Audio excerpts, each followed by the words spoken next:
سارے سے بڑی جو مافیا تھی وہ بینکر مافیا تھی, ہماری ایسوسیشن نہیں تھی.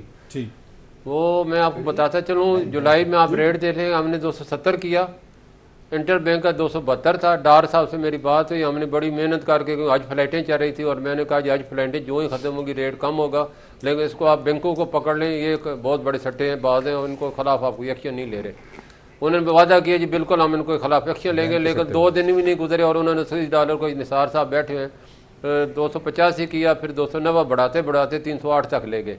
اور ہم نے جو ہے پھر چیف صاحب کو ریکویسٹ کرنی پڑی, اور لا انفورسمنٹ سے میں نے خود ریکویسٹ کی, اور میں نے جیسے پہلے بتایا ان مافیا کے ساتھ کریک ڈاؤن ہوا, وہ پکڑے گئے, اور بینکروں کے 13 امپلائی پکڑے گئے جو بینکر لاکروں میں پیرل بلیک مارکیٹ چلا رہے تھے, اور 20-20 کروڑ ان کے لاکروں میں پڑا تھا.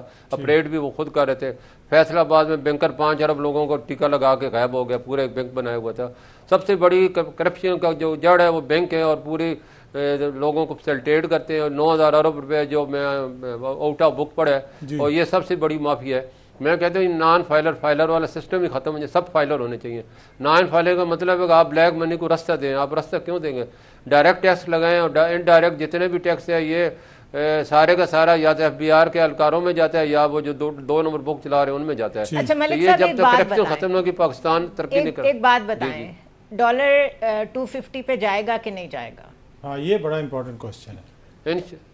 ہاں انشاءاللہ ضرور جائے گا, یہ میں نہیں کہہ رہا, یہ بلوم برگ کی 2 مہینے پہلے کی رپورٹ ہے, سب نے پڑھی ہے. انہوں نے کہا جو روپیہ پاکستان کا بہت زیادہ انڈر ویلیو ہے, اور یہ جو ہے اس کی ریئل ویلیو انہوں نے 240 کہی ہے. انہوں نے کہا جی دیکھو مارکیٹ میں دیکھیں ریجن میں انڈیا کا 78 ہے, بنگلہ دیش کا 95 ہے, اور تو اور افغانستان دیکھیں جس پہ اکنامک سخت ہیں, ریزرو فریز ہیں, اس کا بھی 80 روپیز ہے.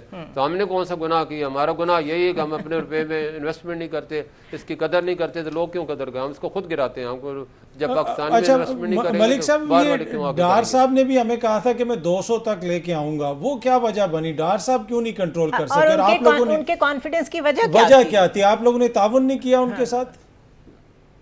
نہیں ہم نے بڑا تعاون کیا. وہ آئے تو ان کے جو ہی ان کی فلائٹ میں بیٹھے اور ڈالر گرنا شروع ہوا, جو ہی لینڈ کیا تو روپے جو ہے وہ 217 تک آ چکا تھا, 260. اس کے بعد جو پھر لینڈ بعد میں بینک ان لوگوں نے کیا, دیکھو بینک ان کی مانتے ہی نہیں تھے, بینک ان کے قابو میں نہیں تھے. بینک ریٹ بڑھاتے ہیں, ہم نہیں بڑھاتے.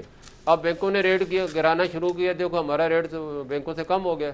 بینک جو ہے اسپیکولیشن کرتے ہیں, جب وہ بڑی ڈیمانڈ ہوتی ہے کسی بڑے امپورٹر کی یا آئل کی یا تو کسی انویسٹر کی, تو وہ جناب یک دم کاٹر انہوں نے بنائے ہوئے, یک دم 10 سے 15 روپے بڑھا دیتے ہیں. وہ بینکوں کے خلاف نہیں ہوا, وہ تو آپ کی ایکسچینج کمپنیز کے خلاف ہوا ہے, تو ڈالر نیچے آیا. تو آپ سارا الزام جو ہے وہ بینکوں پہ لگا رہے ہیں. نہیں دیکھیں کراس ٹاک نہیں, بینک بھی شامل ہے, کریک ڈاؤن نہیں, بینکوں نے بھی بڑی لوٹ مار کی ہے. کراس ٹاک نہیں میرا ان کے سوال کا جواب سن لینا, جواب سن لینا پلیز. یہ دیکھو جی کریک ڈاؤن انلیگل کے خلاف ہوا ہے, جو ہم نے خود ریکویسٹ کی ہے کہ یہ ہمارے بزنس کو ہڑپ کر جائیں گے, باہر کھڑے ہو گئے ہیں, تو اور ان کو خلاف ایکشن لے. ہم نے نہیں, ہمارا کوئی آدمی نہیں پکڑا گیا. 1-2 کی وہ ان کو بھی انہوں نے اپنے پوری ٹرائل دیا, ان کو پھر چھوڑ دیا گیا.